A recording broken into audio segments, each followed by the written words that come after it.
درود دنیا کے مسائل کا حل ہے، قرضوں کا، بیماریوں کا، بے اولادیوں کا، مشکلات کا، پریشانیوں کا حل ہے۔ درود حل ہے، درود عبادت ہے، درود تسبیح ہے، درود مشکل کشا وظیفہ ہے، درود حاجت روا عمل ہے، اور درود دلوں کی تسکین ہے، درود اندر کا نظام ہے جس سے دل منور ہوتے ہیں، طبیعتیں معطر ہوتی ہیں۔ درود ہے۔ ہمارے ایک استاد تھے، ان کا نام تھا عزیز الرحمان صاحب۔ وہ جز وقتی کچھ عرصہ ہم نے ان سے فارسی عربی پڑھی۔ ہماری چونکہ طب کی کتابیں فارسی عربی میں پڑھ تو نہ سکے پر تھوڑا سا پڑھا۔ وہ پرانے ریڈر تھے اصل میں جج کے، اور اس دور میں فارسی کے اسٹامپ تانبے کی پلیٹوں پہ لکھے ہوئے بھی وہ بتاتے تھے، دکھائے فارسی کے اسٹامپ ہوتے تھے۔ بہت ماہر تھے علم کی دنیا کے۔ ان کے بیٹے سیشن جج ابھی فوت ہوئے ہیں۔ اپنے بیٹے کے بارے میں ایک دفعہ دوران تعلیم بتایا، یعنی ہمیں وہ پڑھا رہے تھے ہم دونوں بھائیوں کو، تو ایک بات سنائی۔ کہنے لگے کہ میری اولاد نہیں ہوتی تھی، ماں باپ کو بہت فکر، حتیٰ کہ کچھ لوگ آوازیں آنے لگیں کہ اس کی اور شادی کرے۔ تو میں گیا شیخ الجامعہ حضرت مولانا غلام محمد کھوٹوی رحمت اللہ علیہ، بہت بڑی ہستی تھی، جامعہ عباسیہ جو موجودہ اسلامیہ یونیورسٹی بہاولپور ہے، میلوں میں ہے۔ ان کے پرنسپل تھے، ان کے وائس وی سی تھے، وائس چانسلر تھے شیخ الجامعہ حضرت مولانا غلام محمد کھوٹوی۔ کھوٹا ایک جگہ کا نام ہے ملتان شوجاباد کے قریب۔ وہ ان کی خدمت میں حاضر ہوا۔ وہ پیر مہر علی شاہ صاحب رحمت اللہ علیہ کے خلیفہ بھی تھے، صوفیانہ مزاج تھا۔ تو میں ان کی خدمت میں حاضر ہوا۔ میں نے کہا استاد جی، کیونکہ یہ جامعہ عباسیہ سے پڑھے ہوئے تھے، اولاد نہیں، کیا کروں؟ ایسے دیکھ کے فرمانے لگے مولوی عزیز کل آنا میرے پاس۔ میں کل گیا۔ میں نے کہا استاد جی وہ اولاد کا میں نے عرض کیا تھا، اولاد نہیں ہے۔ اچھا میں بھول گیا، کل آنا۔ میں پھر کل چلا گیا۔ یہ اصل میں جو واقعہ مجھے یاد آیا، اس رات والے واقعے سے وہ پچھلا واقعہ یاد آیا، کڑیاں ملی آپس میں۔ میں پھر گیا تو میں نے جا کے ایسے بیٹھا، مجھے دیکھا تو ایسے خاموش اپنا کام کرنے لگا۔ میں نے کہا لگتا ہے آج بھی پیشی ہے۔ میں چپ کر کے اٹھ گیا خود۔ 2-3 دن میں نہ گیا۔ مجھے ایک بندے کے ذریعے اطلاع ملی، استاد محترم نے بلوایا وی سی وائس چانسلر کہ اسے کہو میرے ملے۔ تو کہنے لگا کہ میں ان کے پاس گیا۔ جب ان کے پاس گیا کہنے لگا بات یہ ہے، مجھے سمجھ نہیں آ رہی تھی کہ تو خود بہت بڑا عالم ہے، تجھے کیا وظیفہ بتاؤں، کیونکہ مولوی وظیفے پڑھاتے ہیں پڑھتے نہیں ہیں، تو تجھے کیا بتاؤں؟ میں بہتوں کے پاس گیا، کہیں سے جواب نہیں ملا۔ بہتوں کے پاس گیا، کہیں سے جواب نہیں ملا۔ آخر کار میں سیدھا پھر حضرت شاہ عبد الرحیم صاحب کے پاس گیا۔ کون؟ شاہ ولی اللہ صاحب کے بھی والد سے، ان کے پاس گیا اور ان سے میں نے عرض کیا کہ میرا چہتا شاگرد ہے، اولاد نہیں ہو رہی، تو آپ کچھ شفقت فرمائیں۔ تو شاہ عبد الرحیم صاحب نے فرمایا اس سے کہو صلو علیہ وآلہ کو پڑھے اور بہت زیادہ پڑھے بس۔ تو بھائی مجھے آج جواب ملا ہے، حضرت شاہ عبد الرحیم صاحب روحانی دنیا میں گئے تھے نا۔ شاہ عبد الرحیم صاحب کو تو فوت ہوئے 150 سے زیادہ عرصہ ہو گیا، روحانی دنیا میں گئے تھے اور وہاں سے اجازت ملی اور کہا کہ پھر اللہ پاک نے بیٹا دیا اور پھر اس کا میں نے نام ضیاء الرحمان رکھا، پھر اولاد ہوئی، پھر ہوئی۔ درود تو عبادت، درود تو نشانیاں دیتی ہے، درود نسلیں دیتی ہے، درود صالحیت اور صلاحیت کا ذریعہ ہے، درود راحتوں اور برکتوں کا ذریعہ ہے۔ اپنی زندگی میں درود کو شامل کریں۔ رات کی بات ہے، میں بیٹھا ہوا تھا، ہمارے ایک دوست ہیں تو وہ عبقری رسالہ ان کا ذوق ہے، وہ لے کے تقسیم کرتے ہیں۔ پہلے یہاں مچل میں تھے، اب گورمے میں فوڈ کے بہت بڑے انجینئر ہیں، مخلص ہیں۔ تو میں نے رات کی بات ہے ان سے ایسے بات ہوئی تو مجھ سے کہا، میں نے کہا آپ کرسچن کو عیسائیوں کو بھی رسالہ دیتے ہیں؟ ارے ہاں، میں فیصلہ آباد میں میری جاب تھی تو وہاں 50 رسالے مستقل میں نے لگائے ہوئے ہیں، ابھی بھی لگائے ہوئے دیتا ہوں۔ تو کہنے لگے کہ میں ایک میرے پاس عیسائی آیا اور وہ عبقری رسالہ لے کے آیا۔ اس نے لے کے آیا تو اس میں لکھا ہوا تھا کہ جو بندہ صلو علیہ وآلہ پڑھے گا تو اس کی اولاد ہو جائے۔ کسی نے اپنا تجربہ لکھا تھا اور کہنے لگے میرا بچہ یا وارشن ہو جاتا ہے یا بچہ ہو کے مر جاتا ہے، میرا کچھ ایسے مسائل ہیں، یا بچہ ہوتا ہے 2-4 دنوں کا ختم ہو جاتا ہے، یا حمل ٹھہرتا نہیں، اگر ٹھہرتا ہے تو ختم ہو جاتا ہے، اس طرح کے مسائل۔ تو کہنے لگے میں تو کرسچن عیسائی ہوں، تو پھر یہ تو مسلمانوں کا وظیفہ ہے۔ میں نے کہا تم ہمارے نبی محمد کو مانتے تو ہو نا، نبی ہیں؟ کہ ہاں۔ بس ٹھیک ہے، تم بحیثیت نبی پڑھ لو، محمد صلی اللہ تعالی علیہ وسلم نبی ہیں، یہ تو مانتے ہو نا۔ عیسائی نے پڑھنا شروع کر دیا صلو علیہ وآلہ۔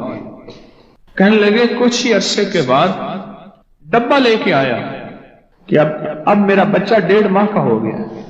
کتنے عرصے کے بعد؟ ظاہر 9-10 مہینے 11 سال کے بعد ڈبہ لے کے آیا وہ عیسائی کرسچن کہ میرا بچہ ہو جائے۔ شیخ رحمت اللہ علیہ کو عشق مصطفیٰ اور محبت حب آل رسول اور حب رسول بہت زیادہ غالب تھا۔ تو ایک دفعہ بیٹھے بیٹھے دل ہی دل میں آیا اور بے ساختہ منہ سے نکلا بلغ العلا بے کمالی کشفت دجا بے جمالی حسنت جمیع مثال۔ اب اگلا لفظ نہیں مل رہا۔ جو شاعرانہ ذوق ہوتا ہے، جو شاعرانہ مزاج ہوتا ہے، اس میں وزن کا بہت خیال ہوتا ہے۔ وزن، اللہ کے حبیب نے زندگی میں ایک شعر کہا ہے، صدیق اکبر فرمانے لگے یا رسول اللہ وزن کے اعتبار سے شعر ٹھیک نہیں ہے، اور اللہ نے اپنے نبی کا معجزہ دکھانا تھا۔ اگر وہ شعر ٹھیک ہوتا تو پھر دشمنوں کی یہ بات ٹھیک ہوتی کہ یہ اپنی طرف سے قرآن میں گھڑ کے لاتے ہیں۔ بات نہیں سمجھ؟ یا رسول اللہ ادب سے عرض کیا، کیونکہ عرب کا ہر شخص فصاحت و بلاغت و شاعری میں آگے تھا۔ یہ شعر وزن کے اعتبار سے کمزور ہے، ٹھیک نہیں ہے۔ آپ نے فرما دیا پر وزن کے اعتبار سے کمزور ہے۔ میرے رب نے اپنے حبیب کا یہ معجزہ ہے، یہ میرے حبیب کی سچائی اور صداقت ہے کہ یہ قرآن غاروں سے بنا کے نہیں لائے، یہ قرآن وحی ہے۔ وما ينطق عن الهوى ان هو الا وحی یوحی، کہ میرے حبیب اپنے طور پہ نہ کچھ بولتے ہیں، نہ کچھ سوچتے ہیں، نہ کچھ کرتے ہیں، کچھ بھی نہیں جو وہ کہ وحی نہ ہو جائے۔ یہ میرے حبیب کی صداقت اور سچائی کی عرشی تصدیق ہے کہ ایک شعر بھی نہیں کہہ سکے۔ اگر وہ شعر لاجواب ہوتا تو پھر دشمنوں کے الزامات کو تقویت ملتی۔ اب سوچ رہی ہیں کہ اگلا اس ربائی کو، اس شعر کو پورا کرنا ہے، کیسے ہو؟ میرے حضور خان نے تشریف لائے اور فرمان لے کے کہے صلو علیہ وآلہ۔ وغیرہ میں نے پڑھنا شروع کیا، اور اللہ نے مجھے اولاد عطا فرما دی۔ کیا نعمت ہے، کیا کمال ہے۔ میرے پاس ایک صاحب آئے، مجھ سے کہنے لگے کہ میں ایک عمل کا عامل ہوں، لوگوں کو الرجی ہو جاتی ہے، پھوڑے پھنسیاں ہو جاتے ہیں، میں دم کرتا ہوں وہ ٹھیک ہو جاتا ہے۔ کسی کو سانپ کاٹ جائے میں دم کرتا ہوں ٹھیک ہو جاتا ہے، بچھو بھیڑ کوئی زہریلی چیز کاٹ جائے میں دم کرتا ہوں لوگ ٹھیک ہو جاتے ہیں، میں دم کرتا ہوں لوگ ٹھیک ہو جاتے ہیں۔ کہا کہ میرے پاس ایک خاص عمل ہے اور میں یہ کرتا ہوں لوگ ٹھیک ہو جاتے ہیں، اور کہا میرے پاس یہ عمل ایک چیز کا آزمودہ ہے، میرے پاس کوئی جادو کا ڈسا ہوا ایسا بندہ ہے جس کو چیلنج سے کہہ دیا ہو کہ تجھ پہ جادو ہے، اور دوسرے لفظوں میں یہ لفظ میں خود کہہ رہا ہوں کہ تیرے اوپر خنزیر کا جادو ہے، کتے کا جادو ہے، کھوپڑی کا جادو ہے، بندر کی کھوپڑی کا جادو ہے۔ میرے پاس ایک صاحب آئے، کہا میں نے بندر قیمتاً لیا، اس کو بے ہوش کیا، اس کی کھوپڑی کاٹی، سر کاٹا، پھر اس سر کو میں نے مٹی میں دبایا، مٹی میں دبانے کے بعد اس کی کھوپڑی میں بندے کے پاس لے کر گیا، اور اس نے کہا کہ کھوپڑی لیا، ساتھ فلاں فلاں چیز لیا، میں اس پہ جادو کر کے تجھے دوں گا۔ میں نے کسی کے خلاف کروایا تھا۔ مجھے بندہ کہنے لگا کہ کوئی جادو کالے سے کالا، خطرناک سے خطرناک بندش ہو، میں اس عمل کو کر کے دیتا ہوں لوگ ٹھیک ہو جاتے ہیں۔ کہا بندھے ہوئے، زنجیروں میں الجھے ہوئے